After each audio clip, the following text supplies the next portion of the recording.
首先啊，这个疫苗哈，从去年这个疫情开始之后哈，就是世界各国哈，不管是这个开发国家还是开发中国家，是未开发国家都非常关注的一个议题。那这种疫苗本身的科学的特性，注定了它一定是给这种开发国家哈，这种生技医药技术比较进步的国家哈，一定会具有一定垄断性。我想这个是难以避免的，所以呢，之后啊，这个疫苗的分配哈，本来就是国际政治哈，这几年来的头号的大事。那很不幸的呢，我们就是看到了哈，这个负责这个疫苗分配或至少扮演主要角色的这个世界卫生组织哈，已经被这个中国啊，提前布局了。好，我们在台湾常讲超前部署哦，那个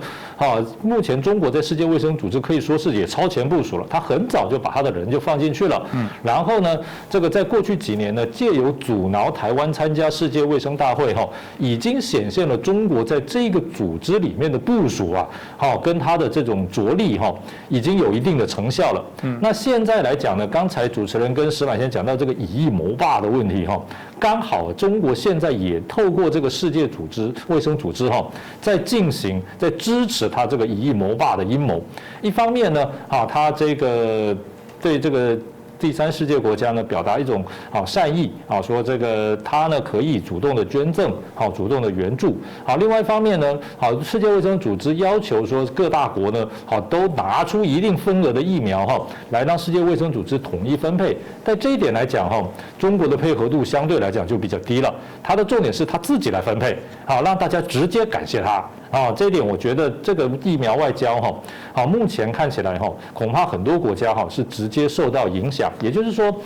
如果你这个先进国家发达国家没有办法遏制国内的疫情到一定程度之下，那他们释出的疫苗就一定有限。那这个时候呢，就可能变成说是中国制造的中低端疫苗垄断独霸这个第三世界国家的局面。那这样子呢，第一个是有利于中国的政治影响力如果这个疫苗有效的话，那就中国政治影响力势必大增。如果这个疫苗不太有效的话呢，那防疫的效果不会很好，因为大家都打这个不太好的疫苗。所以呢，无论如何，现在这个局势可以说呢，这个对世界人类来讲并不是这么乐观的，我必须要这么说了当然我们当然就是希望说你这个从人类的角度来讲，希望中国的疫苗也能够有效虽然台湾跟中国的政治立场是敌对的，但是我们也还是希望中国的疫苗是个好疫苗那这个多救一些人，我觉得包括中国自己人，我觉得这个对大家都是有益处的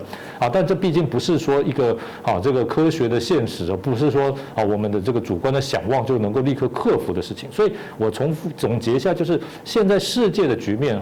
对中国以疫谋霸因为它在世界卫生组织常年的经营可以说是提供了一定的基础。那这个中国本身疫苗的这个援助的体系跟它的疫苗的发展的程度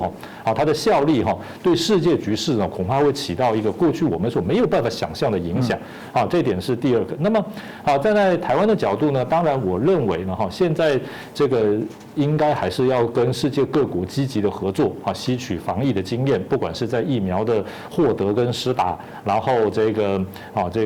筛检的这种技术快筛的这些方面的能量总是跟世界各国尽量合作。因为我们看到有些国家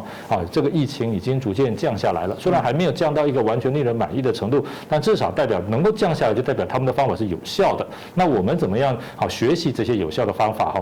尤其是民主国家降下来，这个特别值得我们去学习，因为它不是透过一个集权专制的方法、掩盖数字的方法来